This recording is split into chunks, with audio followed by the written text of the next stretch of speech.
পাহাড়ি শীতের এক আদুরে স্বাদের খাবার। ক্ষেতের ভেজা মাটি ঝেড়ে সবার আগে তুলে আনি টাটকা রাঙা আলু।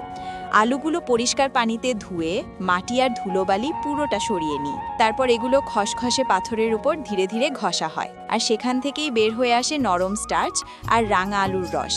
এই মিশ্রণটি পাতলা কাপড়ে বেঁধে ভালো করে নিংড়ে খাঁটি আলুর তরল সংগ্রহ করা হয় এক পাত্রে। পাত্রটি পুরো রাত রেখে দিলে স্টার্চ নিচে জমে বসে যায়। সকালে ওপরে থাকা স্বচ্ছ পানি আলতো করে ফেলে দিয়ে তলায় জমে থাকা সাদা চকচকে স্টার্চটি তুলে নেওয়া হয়।